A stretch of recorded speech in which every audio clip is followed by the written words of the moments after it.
Coloquios culturales de la editorial Ego Group Inc. de Miami en los salones de Books and Books de Coral Gables tienen el gusto de presentarles a ustedes al reverendo Martín Añorga en la conferencia El significado del sufrimiento. Con ustedes, el reverendo Martín Añorga. Yo voy a hablarles sobre el libro de Job en la Biblia. Este libro, uno de los más antiguos del material bíblico, data del cuarto siglo antes de Cristo. Es más, Job no era judío, era de una aldea aledaña a Israel, Uz, en la cual estuvo involucrado Moisés antes de ir a la tierra prometida. Y el prólogo de ese libro es probablemente el escrito más polémico de toda la Biblia. Tanto es así que nadie se pone de acuerdo en una interpretación. Les voy a contar brevemente en qué consiste el prólogo. Estaba el Señor en su trono celestial y entre los hijos de Él pasa el diablo, Satanás, el enemigo, como se traduce del hebreo, y se pone a conversar. Y Dios, no sé por qué, quiso hacer gala de uno de sus súbditos, llamado Job. Y le digo al diablo: oye, ya que tú le estás dando vuelta al mundo, ¿has visto a Job? Un hombre purísimo que cumple con todos los requisitos de la religión, padre de familia, honesto, trabajador. Bueno, le narró las cualidades de Job. Y el diablo le dice: sí, está bien, es cierto, pero si no hiciera eso, no fuera agradecido, porque tú eres llenado de bienes, de riquezas, de prestigio. Quítale todo eso que tiene y tú verás cómo empieza a rechazarte. Y le dice el diablo a Job: no, yo no creo que él me rechace, así que voy a poner en tus manos todo lo que él tiene para que hagas lo que quieras conmigo. Bueno, el diablo mandó un tornado, el tornado le rompió un establo, le mandó una sequía, los animales tenían sed, se morían, en fin, creó a Job en una serie de conflictos con las cosas que tenía, con temor de perder sus riquezas. Pero él dijo una frase muy interesante: Dios dio, Dios quitó, sea bendito el nombre de Dios. Hasta ahí no falló, eso fue una declaración de fe. Pero el diablo regresa y le dice: Dios, ¿te fijas que me guarda lealtad a pesar de que le has quitado todo lo que tiene? Y le dice el diablo: bueno, piel por piel y rostro por rostro. Usa su persona, hiérelo a él, porque lo que él tiene puede recuperarlo. Pero si tú le quitas la salud y lo enfermas seriamente, él no va a estar de acuerdo y te va a negar. Dice Dios: bueno, está en tus manos, no le quites la vida, pero haz lo que tú quieras. Y Job se enfermó de una rara enfermedad que no tiene nombre en la Biblia. Algunos dicen que era lepra, pero bueno, únicamente en un caso milagroso la lepra puede aparecer en el cuerpo de una persona. Es decir, que mucha gente puede ser leprosa y no saberlo, porque demora hasta 18 o 20 años en manifestarse en el cuerpo. Sin embargo, en este caso se manifestó en cuestión de días. Y Job tenía tremendo escozor en el cuerpo se sentó sobre un manto de ceniza, símbolo de dolor en los hebreos, y entonces al sol, y la esposa viene. La esposa es muy curiosa porque las esposas son para ayudar al marido en una hora de dolor, de tristeza, de conflicto, y le dice: óyeme, mira, acaba de bendecir a Dios o de bendecirlo, y entrégate, y ríndete y muérete. Y Job le dijo: no, yo tengo que resistir lo que tengo, porque yo creo que Dios me ama y Él me va a liberar de esto. Tú estás loco. Pero bueno, Job se quedó. Y finalmente la otra prueba del diablo es que le dice el diablo al Señor: óyeme, quítale a la familia. Job tenía 10 hijos y 3 hijas. A los 3 se los mató, que estaban en una reunión y le cayó la casa encima. Tenía muchos empleados. Creó una epidemia y los empleados se murieron. Entonces prácticamente quedó Job solo, enfermo, abandonado y triste. Y el diablo le dijo: mira, hemos cumplido la obra. Ya Él no te habla, ya no te quiere, ya no te adora. Y Dios dijo: bueno, Él dijo, Dios dio, quitó, bendito, Dios dio, Dios quitó, bendito sea el nombre de Dios. Y se quedó Job ahí. ¿Cómo se explica ese prólogo? Yo confieso que yo no tengo una explicación. He leído 3 o 4 explicaciones y ninguna me complace. Hay una que dice que esa es una leyenda que se puso en el libro para comenzarlo por el tema del que trata el libro, pero no tiene nada que ver con el libro. Una leyenda que corría de voz en voz en aquella época y la insertaron para ilustrar el libro de Job. Otros dicen que es una alegoría. Una alegoría, ustedes saben que es tomar los hechos reales con un significado diferente al que tienen, y que no hubo tal enfermedad, no hubo tal encuentro con el diablo, que todo fue alegórico, imaginativo, para presentar a Job como un ser sufriente. Hay quien dice que se trató de un patriarca de la antigüedad que tuvo experiencias parecidas a la de Job, que perdió su familia por un terremoto, que un diluvio arrasó con sus cosechas, y entonces era un hombre que se llamaba el sufriente en aquella época. Pero tampoco me complace, porque aunque Job es el ser sufriente, no es el ser de una leyenda. Ahora, puede ser real o no, yo no sé.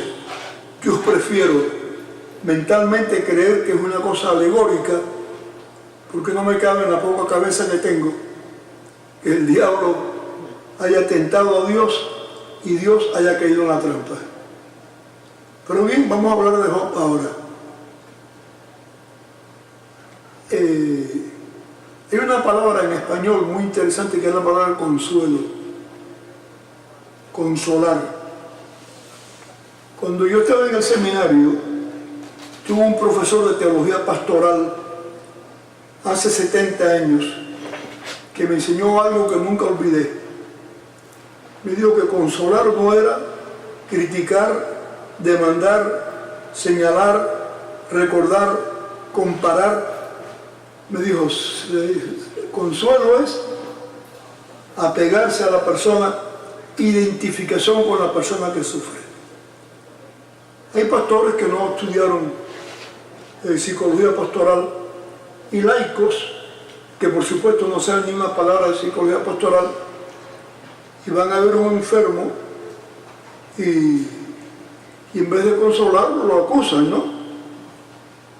Yo me recuerdo la esposa de un pastor amigo mío, Delia Belis de Pedraza, tenía un hijo abogado que murió joven de un infarto, tenía otro hijo médico que murió en un accidente y después su esposo se enfermó y ella se pasaba el día llorando.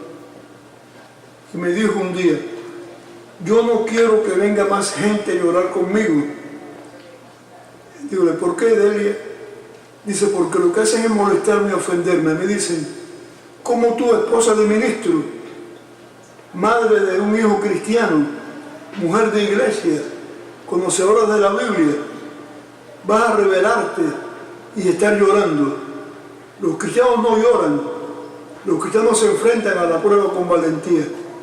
Ya me decía, yo no puedo enfrentarme a la pérdida de mi familia con valentía, sino con dolor en mi corazón. Yo le dije, mira, Delia, yo respeto tu dolor, lo admiro, tu interés frente al dolor, y creo que eres una victoriosa, una campeona de la fe, en lugar de ser una víctima de Dios. Y así lo ves tú y así lo entiendes. Y hablé con las personas que yo sabía que la visitaban, 5 o 6 personas, una por una me senté con ellas y les dije, cuando vayan a ver a Delia, el consuelo no es acusar ni comparar. No le digan, mira Delia, yo conocí a una señora que en un accidente perdió 3 hijos. Mira Delia, yo conocí a una viejita que estuvo en el hospital y le extirparon una pierna y soportó.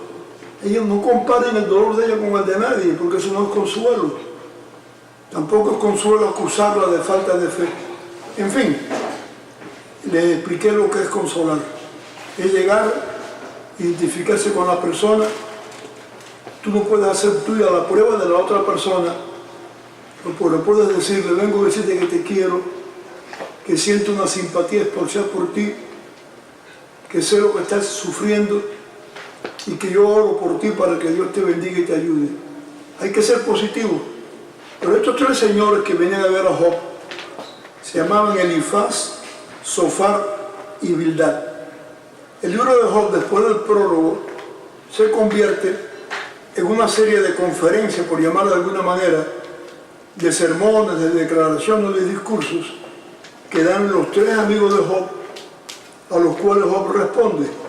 Como tú lees el libro de Job, está Elifaz, Job habla, está Zofar, da su discurso, Dios habla, está Bildad, da su discurso, y Job habla, y después aparece en algún lugar un joven llamado Eliú, que no se suponía que hablara, porque los jóvenes no hablaban frente a los mayores, pero voy a hablar después de Eliú. La tesis de Elifaz fue esta: tú tienes que confesar tus pecados y arrepentirte, porque tú estás recibiendo un castigo de Dios. Eso no es consuelo, ni es respuesta, ni es ayuda. Y mucha gente cree en efecto que el sufrimiento es un castigo de Dios por el pecado que uno comete. Eso es una realidad que no es una falsa total, porque efectivamente el pecado que uno comete se refleja muchas veces en la identidad de la persona. El drogadicto, el criminal, el asesino, el adúltero, el ladrón, todas estas personas eventualmente van a sufrir una condena por lo que han hecho. Y es justicia que por el pecado que cometieron reciban un castigo. Pero eso no sucede con los enfermos. Bueno, con enfermos sí. Un alcohólico que padece de cirrosis hepática, que está en el hospital sufriendo cerca de la muerte, está pagando por su pecado. Un criminal como este hombre que le abrió el vientre a su esposa y le arrancó sus órganos, está en la cárcel, no puede dormir tranquilo, tiene que tener pesadillas. Si no tiene que tener arrepentimiento, por lo menos tiene que tener angustia, y eso es paga del pecado. Pero en el caso de Job, no había paga del pecado. No que él no fuera pecador, sino que lo que hacía no merecía ningún castigo.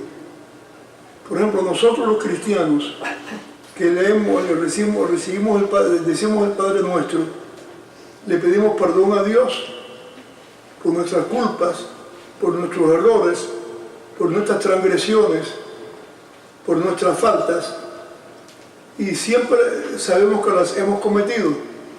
Señor, perdona nuestras faltas, perdona nuestras inconsecuencias, y nosotros vamos a hacer lo mismo con los demás. O sea que como dicen los americanos, un two-way street. Pero con este hombre no hubo un two-way street. Es la primera explicación que existe acerca de la presencia del pecado, de la enfermedad humana, un pago por el pecado que se haya cometido. Job se defiende diciendo que efectivamente no es perfecto, pero que no es un pecador de asesinato, de crimen, de robo, que puede haberse equivocado, puede haber hecho un mal, pero que él considera que es desproporcionado el castigo que recibe en relación con el tamaño de su probable pecado. Esa es la actitud de Job frente a Elifaz. Ahora viene Sofar. Sofar viene con otra teoría. Sofar viene con la teoría, que es una teoría sin que él darse cuenta científica, porque Hipócrates, el padre de la medicina, el griego, lo testimonió y los filósofos de Grecia y los científicos del siglo I, todos tenían esa noción, que el dolor es una necesidad del ser humano. Ver el dolor como una necesidad no parece muy lógico, pero piensen en esto. Si a usted le duele el pecho, tiene que ir corriendo porque tiene un infarto. Si se cae y le duele un órgano, el brazo, la pierna, tiene que ir al doctor porque tiene una fractura. Si le duele una pieza en su boca, una muela, un diente, tiene que ir al dentista porque tiene una pieza infestada. O sea que el dolor es una voz que nos avisa de que algo anda mal. Y hay que bendecir el dolor. El que no siente dolor es un leproso. Por eso los leprosos a veces tienen los órganos limitados, se queman y no lo sienten, se caen y no lo sufren. Y un cristiano, una persona normal, sufre el dolor por la prueba que tiene, y ese dolor hay que bendecirlo, porque el dolor es un camino que nos lleva a un remedio. Y esa fue la posición de Sofar, que Job tenía que bendecir su experiencia por tres razones fundamentales. Primero, porque era un aviso de Dios que algo andaba mal en su vida, cosa que Job no aceptó. En segundo lugar, porque era un aviso de Dios que servía para que otras personas, por su ejemplo, vivieran igual que él vivió. Y en tercer lugar, porque el dolor que Job sufrió lo acercaba de una manera u otra a la presencia de Dios, que quizás estaba un poco distante de Dios. Esa fue la segunda respuesta al problema del sufrimiento. La primera, repito, sufrimos por consecuencia de nuestro pecado. La segunda es, sufrimos porque el sufrimiento es una voz que nos advierte de que algo malo anda en nuestra vida. Entonces, ese fue Sofar. Y Bildad fue de la comparación, la tercera parte de la respuesta sobre el dolor. Bildad era más suave, no fue tan duro como los otros dos, Sofar y Elifaz, que agredieron a Job. Tú tienes un dolor porque Dios te reclama por algo necesario, tú tienes un dolor porque eres un pecador. Bildad tenía la tesis de que la vida se compone de un lado positivo y de un lado negativo, de la sequía y de la profundidad del crecimiento de la tierra, de la noche y el día, de la pequeñez y el crecimiento, de la vejez y la juventud, de la muerte y la vida. Nosotros vivimos una vida que efectivamente tiene una vida paralela a la nuestra. Cualquiera de nosotros tiene que tener un disgusto, una confrontación, se le ha muerto el padre, la madre, el esposo, el amigo, el compañero, el hijo. Y ese tipo de sufrimiento es parte de la experiencia de la vida. porque la vida se compone, repito, de sonrisas y de risas, de quejas y de alabanzas, de dolores y felicidad.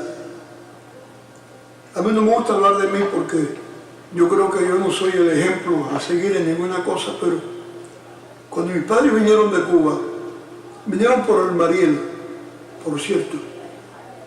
Yo quise sacarlos de Cuba en una época, pero mi padre era jubilado de la Compañía Cubana de Electricidad, tenía tremenda pensión, pagaba la mitad en el gas, pagaba la mitad en la corriente, y decía, mira, y tenía un seguro médico que no pagaba nada con los médicos.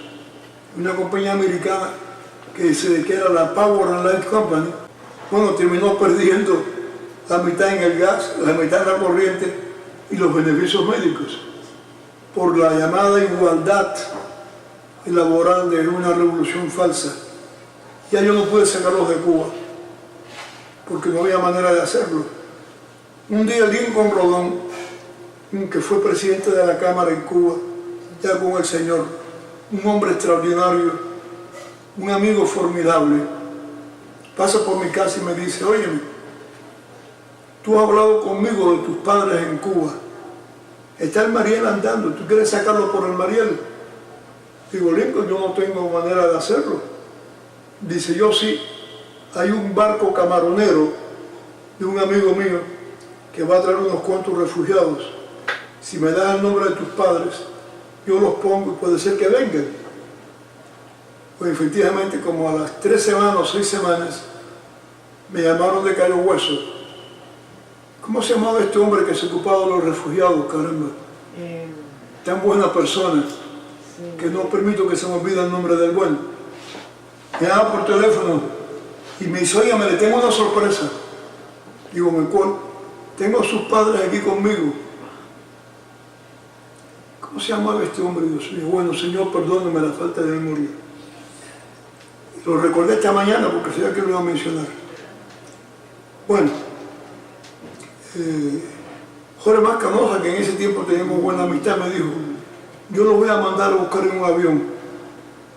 Y mira, Jorge, no hagas eso, porque si habían venido en el barco ese, mi padre nunca ha montado en avión, ni mi madre tampoco, para ellos va a ser una cosa confusa. Tengo un amigo de la iglesia que los va a ir a buscar y los va a traer. Y así fue. Me lo trajeron un sábado ante el Día de las Madres.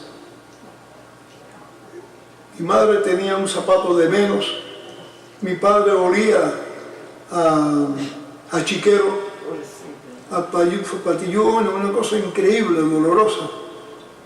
Los metimos en la bañadera, mi esposa bañó a mi mamá, teníamos un vestido para ella, yo bañé a mi padre, teníamos para él un traje, y al día siguiente fuimos a la iglesia. Mis padres no iban a la iglesia, es más, aunque yo predicara iban, ellos no eran de iglesia. Mi madre creía en los santos, tenía el cuadro ese en la sala que tenían todas las casas. Sagrado Corazón. ¿Cómo se llamaba? Sagrado Corazón de Jesús. Sagrado Corazón de Jesús. Ese cuadro era en todas las... y le ponía flores, etc. Pero no iba a la iglesia. Pero fueron el domingo. Y ahí la gente lo recibió con un amor y con un cariño tremendo. Y ellos pues empezaron a ir a la iglesia. Se hicieron miembros de la iglesia. Mi madre murió a los 6 meses de un infarto y mi padre a los 93 años. Yo siempre digo, la vida de ellos fue paralela, porque pasaron una vida feliz, cómoda, con un buen salario, teníamos una buena casa con comodidades, con buenos alimentos, y de pronto vino la prueba y mis padres se convirtieron en pordioseros y llegaron, aquí volvieron a ser personas con todas las facilidades del mundo. El paralelo de la vida. Cada uno puede contar un paralelo en su vida, si no con él o con ella, sino con alguien con la que convivió o con la que convive. Y este muchacho Bildad, digo que era más joven quizás, le dijo a Job, Job, la vida está compuesta de lo bueno y de lo malo. Si aceptaste lo bueno, ¿por qué no vas a aceptar lo malo? Si recibiste el dolor, ¿por qué no vas a disfrutar el remedio? Dios te va a bendecir y Dios te va a ayudar. Esas tres respuestas al problema del sufrimiento están en el libro de Job, en Elifaz, Zofar y Bildad. Cada uno con una tesis diferente. Y ahí hago tres respuestas al problema del sufrimiento. La primera, el sufrimiento, el pago del pecado. La otra, el sufrimiento es una especie de revelación diferente de Dios para nuestra vida. Entenderlo de manera diferente, verlo de manera diferente y recibir de Él no tan solo las cosas agradables, sino resistir lo que Él nos manda, que es una prueba. Y el tercero, la tesis de Bildad, de que la vida está compuesta de logros y fracasos, de días y de noches. Yo a veces me preguntaba cuando era más joven, leyendo el Génesis, ¿por qué razón Dios castigó a la mujer? Dándole dolor a la hora del parto. Y el hombre no. A Adán lo dejó vivito coleando. Sin embargo, a Eva la presionó, vas a parir a tus hijos con dolor. Después Adán cometió el error de la manzana, etc. También cosas alegóricas. Pero yo aprendí lo que era el parto de una madre cuando nació mi primera hija, que nació gordita, siempre fue gordita hasta hoy, y el parto fue bien trabajoso, con puntos, con fuerza, en fin. Y el dolor de la madre pariendo fue bien angustioso, bien angustioso. Sin embargo, cuando ya soltó la criaturita, la bañaron, le pusieron un moñito y la tenía cargada, tenía la cara más linda del mundo y la sonrisa más feliz del mundo. Tenía en sus manos el fruto de su vientre. Yo, aunque no soy mujer, entendí que Dios le dio una bendición a la mujer, porque cuando tiene un hijo, sabe que lo que tiene es algo de adentro de ella misma, parte de su cuerpo, parte de su ser, parte de su vida. Yo no entiendo el aborto, es una cosa que no me cabe en la cabeza. Gracias a Dios nunca he tenido que estar en contacto con nadie que lo haya cometido. Y tengo otra historia, esta sí la publiqué en un artículo en el libro. ¿Te acuerdas? La madre de Ricky. Ah, sí. Bueno, esto fue aquí en el Mercy. El comadrón, que yo lo conocía, por cierto, el doctor Fuentes, no sé por qué razón teníamos una relación, viene y me dice, tengo un problema con esta señora que es amiga tuya, Hilda. Digo, ¿qué pasó, doctor? Dice que el hijo viene con el síndrome de Down. Yo no sé hasta qué grado, pero evidentemente tiene el síndrome de Down. La fisonomía, los ojos achinados, la frente pequeñecida, en fin, los médicos saben. Y le hacen un análisis de sangre y descubren que tiene el síndrome de Down. Y yo quiero que usted sea el que se lo diga. Le dije, doctor, yo no soy médico. Me dice, mire, dígaselo usted, porque si yo voy a decírselo, va a lucir demasiado profesional. Y si usted se lo dice, va a lucir demasiado pastoral. Bueno, me convenció. Le dije, mira, Hilda, Ricky va a nacer con ciertos problemas. Bueno, es mi hijo, oré con ella, lloramos juntos un poco. Y ese muchachito, yo le dije, Hilda, tiene que aceptar su realidad, ponerlo en un colegio para niños retardados, darle tratamiento de niños retardados y no tratarlo nunca con lástima ni con preferencias excesivas. Y Ricky murió de 28 años, un niño felicísimo. Por cierto, que repartía el café en la iglesia después del servicio. Yo le puse a repartir café yo le daba todas las semanas un níquel. Y un día se me ocurre darle un dime. Y no lo quiso. Digo, níquel, esto vale más que... No, este es más chiquito, este es más chiquito.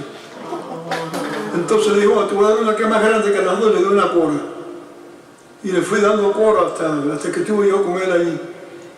Pero hago esta historia para decir que el sufrimiento produce frutos, endereza el carácter, fortalece la personalidad, hace a uno más comprensivo con los demás, hace a uno más sensitivo con los demás. Job tenía de todo, pero seguramente no se ocupaba de los pobres, de los menesterosos, de los enfermos, y la próxima vida de Job era una sensibilidad para todo aquel que sufre. O sea que el sufrimiento mío es una escuela que me enseña no tan solo a manejar mi vida, sino a comportarme con la vida de los demás. Yo creo que esa experiencia la tenemos todos, sobre todo las que han sido madres, que han tenido hijos. Saben que el sufrimiento más glorioso que hay en el mundo es el de dar a luz. Y la sonrisa más linda que hay en el mundo. Bienvenido Benach, ¿ustedes lo conocieron? Bueno, bienvenido Benach y yo tuvimos una gran amistad. Por cierto que él era, ¿cómo se llama? ¿Comen hierba nada más? Vegetariano. Vegetariano. Y un día en el hotel que era del downtown, donde siempre nos reuníamos, estábamos en un banquete y me toca estar al lado de él. Y le dice que no al de invité. Bienvenido, coge a los chicos, después yo me como la mitad. Te doy mi ensalada y me como 2 bistecs. Dice, bueno, el negocio hecho. Dame tu ensalada y cómete mi bistec mío. Nunca se me olvida, él hacía la historia. Y él me contaba su experiencia en los partos difíciles, no indiscreción médica, por supuesto. Y me decía, tú sabes que desde un punto de vista médico, la mujer que da luz sale más fuerte para enfrentarse a las enfermedades, sale más bella, sale con más identidad femenina que antes de tener un hijo. Y él lo sabía porque no sé cuántos casos de haber atendido bienvenido Benech. O sea que es muy interesante que el sufrimiento ayuda a uno a ver a los demás de una manera diferente. Eso fue este hombre de Bildad. En cuanto al muchacho, él dijo que a Dios no podía increparse. A Dios no podía disputársele ninguna cosa que él hiciera, que había que aceptar su voluntad de una manera total, definitiva y absoluta. No se puede disputar con Dios. Preguntar, bueno, ¿y por qué la gente buena se mata y la gente mala no? ¿Por qué se mata en un accidente de tránsito un niño de 15 años y un viejo de 90 maneja sin que le pase nada? Ese tipo de preguntas que la gente hace muy comúnmente es como un reto a Dios. No hay explicación para eso.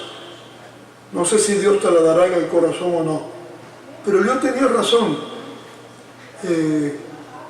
Acudir a Dios en la hora del malestar con soberbia es negar la fe.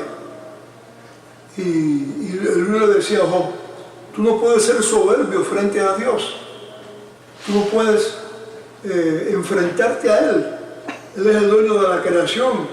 Él es el dueño de la vida. Él hace lo que Él cree que debe hacer. A Job no le gustó mucho la explicación, dio otro esquema. Pues le quedan las 4 explicaciones. Finalmente Job se dirige a Dios. En el libro de Job, el discurso de Job a Dios es bellísimo, uno de los capítulos más hermosos que tiene la Escritura, donde Job se confiesa con Dios y acepta su voluntad. Y le dice, Señor, tú me llenaste de gloria y de gozo, y yo te tengo que adorar, aún cuando esté arrastrado por el dolor y la tristeza. O sea que su relación con Dios mejoró en lugar de perjudicarse. Porque el sufrimiento es una puerta que nos abre el cielo. Cuando uno está en el hospital, no adora igual que como está sentado en un banco de la iglesia. Cuando está sentado en el banco de la iglesia, lo que viene es normal. Cuando está en el hospital, se trata de uno negociando con él. Yo contaba ayer en un testimonio que di de una persona enferma, el reverendo Milian, que ya me dijo después: oye, eso que mencionaste de ese hombre, menciónalo mañana. Milian perdió a su hijo, el otro hijo se descarrió, perdió a su esposa, me ayudaba a visitar, era mayor que yo, y me dice un día: tú sabes que lo único que yo le tengo miedo es a morir de una enfermedad larga. Y le pido a Dios que el día que me llame, sea brevemente, que yo no sufro una larga enfermedad. Bueno, se enferma, un problema hepático, estaba en el hospital adventista de Hialeah, estuvo como 5 meses en el hospital. Y me dice un día: tú ves, Dios no me concedió lo que yo le pedí. Y se me ocurrió decirle esto: Milian, Dios te ha concedido un privilegio que no le concede a todo el mundo. ¿Sabes cuál es? Cuando tú predicas detrás de un púlpito, la gente dice: bueno, se supone que ese es el trabajo. Pero cuando estás en una cama acostado boca arriba y viene alguien a verte y tú le hablas del Evangelio y le hablas de tu fe, estás predicando el mejor sermón del mundo. Un sermón desde una cama de hospital vale mucho más que 1000 sermones desde un púlpito detrás del cual tú te paras. Así que dale a Dios que te está dando el púlpito perfecto para tu vida. Estás usando tu dolor como testimonio, tu enfermedad como un mensaje, y eso es un privilegio extraordinario. Milian me miró, me apretó la mano, era un hombre bien fuerte, con unas manazas, de una manera tan fuerte que no me la soltaba. Y le corrieron 2 lágrimas. Y yo no pude reprimirme tampoco. Y me corrieron 2 lágrimas y me dijo: gracias, porque me ha dado la mejor enseñanza de mi vida. Yo soy un predicador desde una cama de hospital. Y así fue en su vida. Es decir, que Job pudo usar su dolor como testimonio para bien de otros. Y no estoy hablando demasiado, y somos muy pocos, pero voy a terminar ya. Hablando del discurso de Dios. Pero detrás de mi Biblia.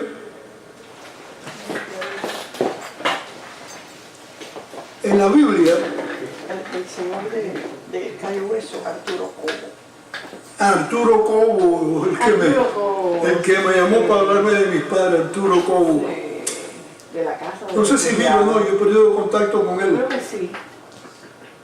He perdido contacto con él, pero trabajamos en una gran amistad. Bueno, mire, desde el capítulo 40 de Job, dice: además respondió Jehová a Job y dijo, y aquí va el discurso de Dios: no hay otro lugar en la Biblia en que Dios hable de sí mismo. San Pablo hablaba en nombre de Dios en las cartas que escribió.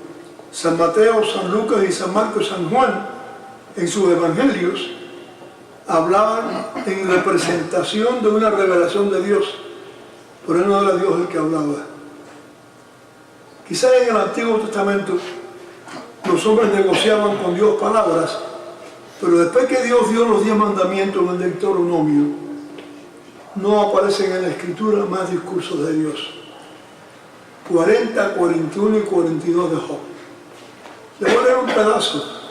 Es más, voy a aprovechar la voz de Bertila. Bertila, siempre te tomo de sorpresa. Para mí es un honor y un gusto. Pero mira, No van a leer los 3 capítulos porque es demasiado, sería un abuso de confianza. Pero yo quisiera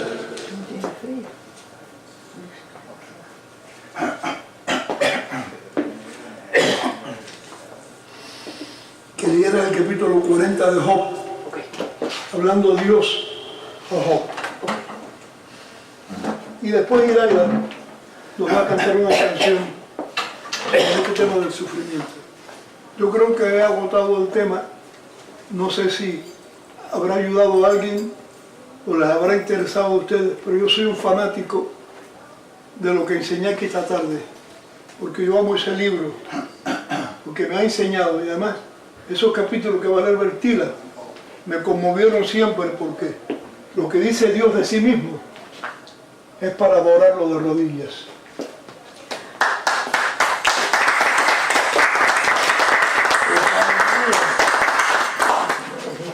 Capítulo 40 del libro de Job.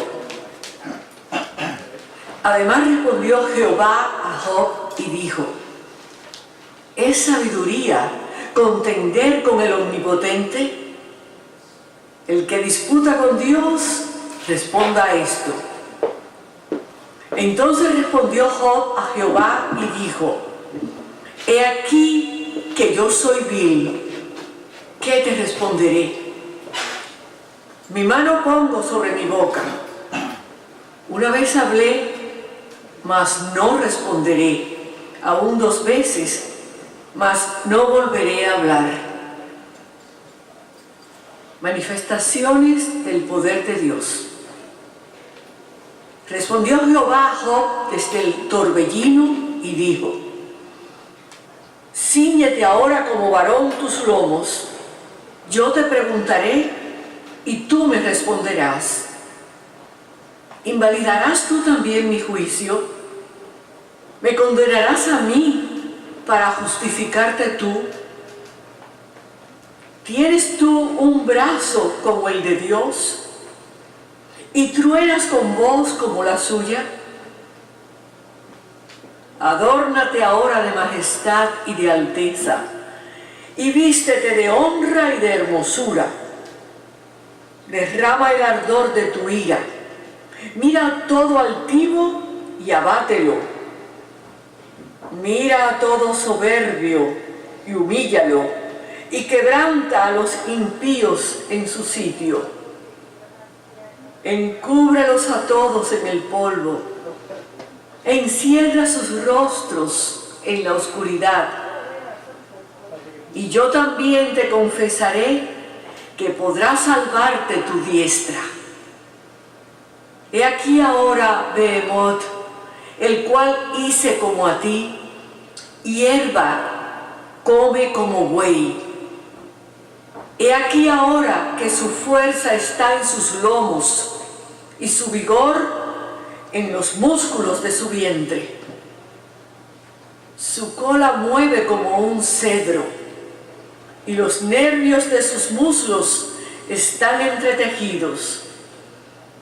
Sus huesos son fuertes como bronce, y sus miembros como barras de hierro.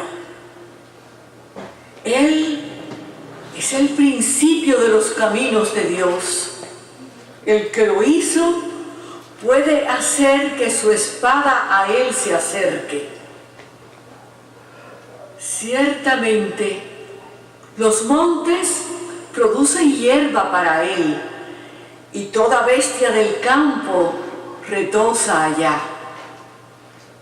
Se echará debajo de las sombras, en lo oculto de las cañas y de los lugares húmedos.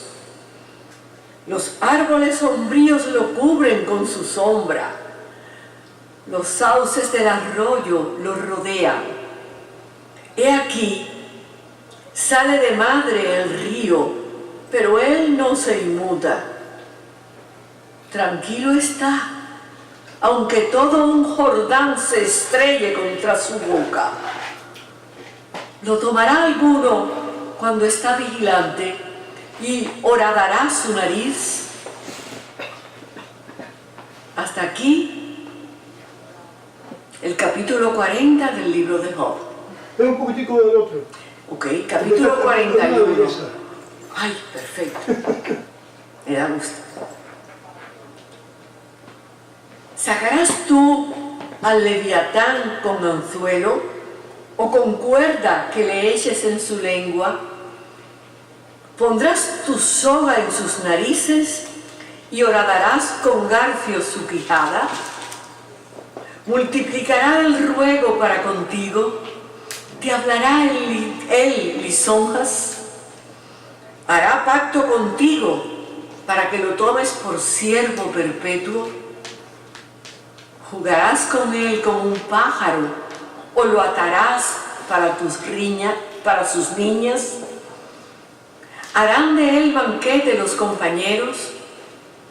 ¿Lo repartirán entre mercaderes? ¿Cortarás tú con cuchillo su piel o con arpón de pescadores su cabeza? Pon tu mano sobre él. Te acordarás de la batalla y nunca más volverás. He aquí que la esperanza acerca de que él será burlada, porque aún a su sola vista se desmayarán. Nadie hay tan osado que lo despierte. ¿Quién, pues, podrá estar delante de mí? ¿Quién me ha dado a mí primero para que yo restituya? Todo lo que hay debajo del cielo es mío. No guardaré silencio sobre sus miembros, ni sobre sus fuerzas y la gracia de su disposición. ¿Quién descubrirá la delantera de su vestidura? ¿Quién se acercará a él con su freno doble? ¿Quién abrirá las puertas de su rostro? Las hileras de sus dientes espantan. La gloria de su vestido son escudos fuertes, cerrados entre sí estrechamente. El uno se junta con el otro. ¡Qué viento no entra entre ellos! Pecado está el uno con el otro. Están trabados entre sí que no se pueden apartar. Con sus estornudos encienden lumbre y sus ojos son como los párpados del alba. De su boca salen hachones de fuego, centellas de fuego proceden. De sus narices sale humo como de una olla o caldero que hierve. Su aliento enciende los carbones y de su boca sale llama. En su cerviz está la fuerza y delante de él se esparce el desaliento. Las partes más flojas de su carne están endurecidas. Están en él firmes y no se mueven. Su corazón es firme como una piedra y fuerte como la muela de abajo. De su grandeza tienen temor los fuertes, y a causa de su desfallecimiento hacen por purificarse. Cuando alguno lo alcanzare, ni espada, ni lanza, ni dardo, ni corcelete durará. Estima como paja el hierro, y el bronce como leño podrido. Saeta no le hace huir, las piedras de honda le son como paja. Tiene toda arma como hojarasca, y del blandir de la jabalina se burla. Por debajo tiene agudas conchas, imprime agudiz en el suelo, hace hervir una olla el mar profundo y lo vuelve como una olla de ungüento. En pos de sí hace resplandecer la senda, que parece que el abismo es cano. No hay sobre la tierra quien se le parezca. Animal hecho exento de temor, menosprecia toda cosa alta, es rey sobre todos los soberbios. Y hasta aquí el capítulo De la frase de Job. ¿Cómo terminó el libro de Job? El libro, Job terminó diciendo estas palabras: antes de oídas te conocía, mas ahora mis ojos te ven. Yo sé que mi Redentor vive, y aunque esté muerto, viviré. Amén. Amén. Qué belleza. Alfonso me ha pedido que cantara una canción y con mucho gusto lo hago, y me parece que escogí esta canción de una gran amiga, la autora Mercy Ferrer, y con mucho gusto la voy a cantar a capela porque no tenemos acompañamiento, pero se titula Junto a ti. De tu mano, Señor, por el camino, de tu mano, Señor, caminaremos al final de la senda, encontraremos de tu mano el reino prometido, de tu mano, Señor, por el camino, alegrías y penas dejaremos, porque así el reino prometido de tu mano, Señor, alcanzaremos, de tu mano, Señor, por el camino, junto a ti, hasta el fin caminaremos.